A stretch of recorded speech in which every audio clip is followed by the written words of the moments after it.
Ok. Merci beaucoup. Voici l'ossature. Yamakambo Tokosolo la Lilo. La point à Yambo, communication du président du comité fédéral. Ami Balé, compte rendu de la réunion du vendredi 11 février 2022. Il a mis ça pour les instructions du parti. Et là-dedans, il y a Baeko, il y a nos sections. Les 4, c'est le divers. Il y a les bossons dans 5 minutes de l'imbécile. Baoui, Baïbi, Mongongo, Nanga, et Zandeng, et Zalakate. Dans un peu secoué par la grippe. Et le trossal est fort pour tout sur le bien. UDPS viva. Viva. Likamba liboso. Oyebi Sabino, tozali na devoir ya ko-entretenir sikoyo tofandi awa. Place tosalaka bareunion na biso na kimia nyonso. Soki banguna ya libanda baye koderange te par rapport à bakolo pango bareunion na biso tosalaka na kimia nyonso. Boye te? Boye. Omoni hangar ezalaki liboso boye te échangé ematima moke po epesa biso mopepe mais basignale ngai ke travaux ezali ya kosala awa babongisa lisusu awa sécurité na biso surtout kote oyo alo basengi biso mpe tocontribue mwa moke. UDPS viva! Viva! Asengi biso le meilleur mingi te babi bayebisaki ngai il y a de cela 2 semaines, mais c'est moi qui ai oublié Oli Misanga to contribuer na $50 po to contribuer na misala oyo na banza ndenge tozali boye soki tolobi totia $3 tokokisa montant wana lelo boye te. Réponse est comme timide. UDPS viva! Viva! Wana babeta na maboko te. Donc il faut qu'on fasse quelque chose pour pesa bandeko. Peut-être biso nde toza ko freiner que misale ba. Toyokani? Boye. Toyokani? Boye. Eza esika babateli biso po biso pe tosala mpe mbala nsima tosala mpe sikoyo. Comme ça peut se faire que donateur moko azali awa akoloba président donc ce peuple te moi je fais ça. Il est toujours le bienvenu. Voilà. Donc koloba nini lelo na ko perturber un peu ndenge na biso ya kosola tosala yango ndenge te banda tozongisi siko réunion ya bato nyonso lelo tokosala yango. UDPS viva! Viva! Lelo au lieu que ngai naloba mingi bino nde bokoloba bokoloba na ndenge nini papa place ofandi wana moyo ezali te leka boye to boye bozala l'aise.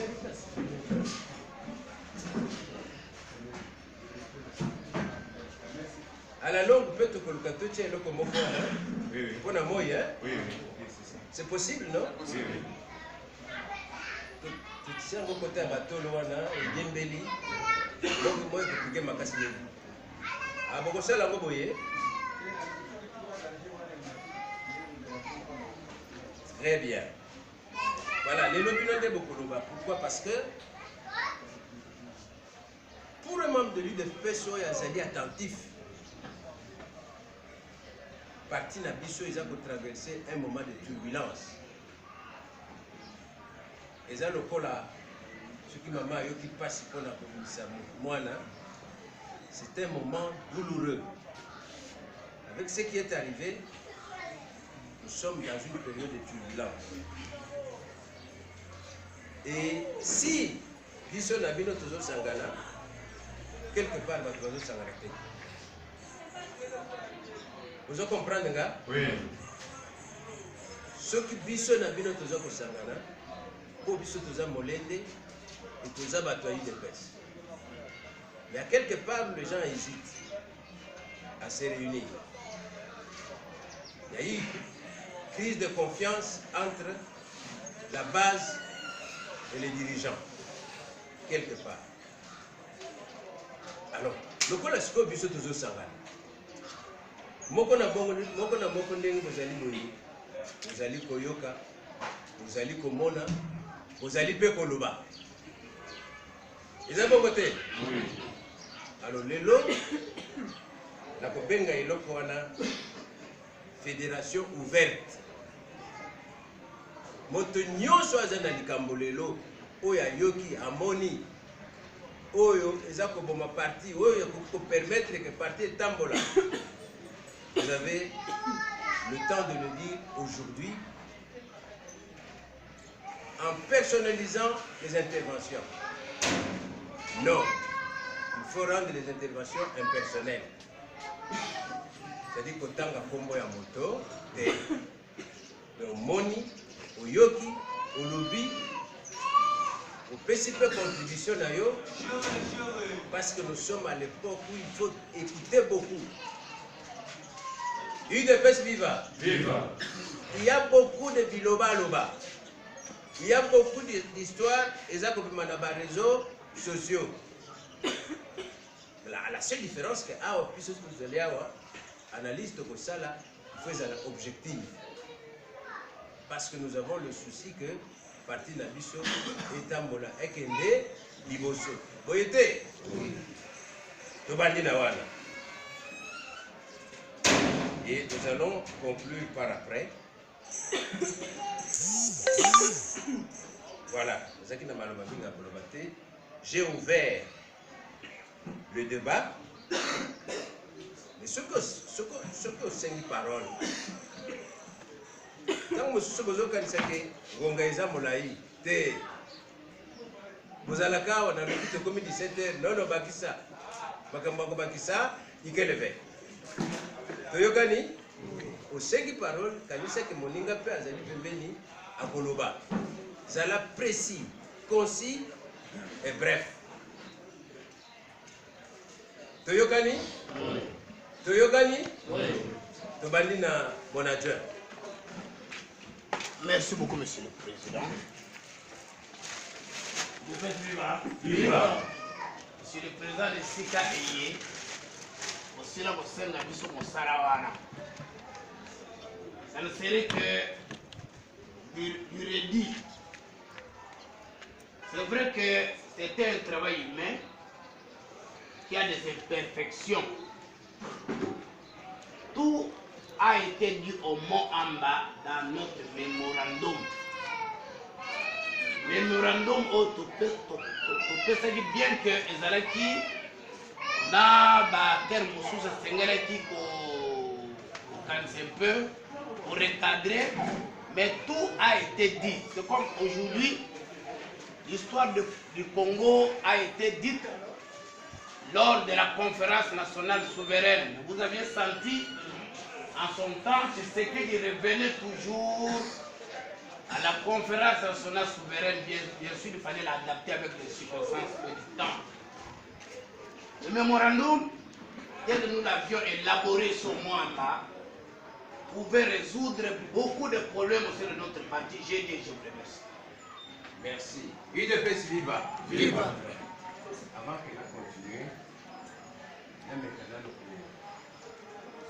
le Limbolela moi, Nicolas Moké.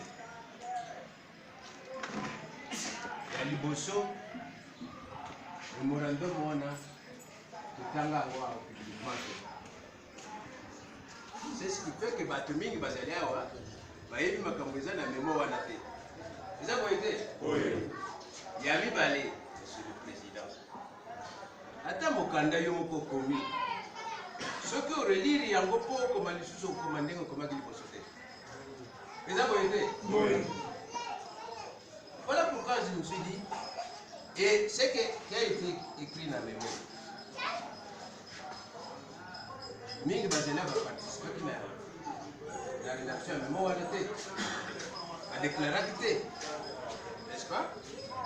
Et puis, le temps que nous avons écrit les mémos, et maintenant, il faut actualiser même les mémos là. Parce qu'en ce moment-là, les structures étaient stables et intactes. Les avons voté? Oui. Maintenant, on a extirpé quelqu'un des institutions. Il faut actualiser. Ça, c'est ma compréhension. Ce que vous communiquez, c'est sans objet. On passe.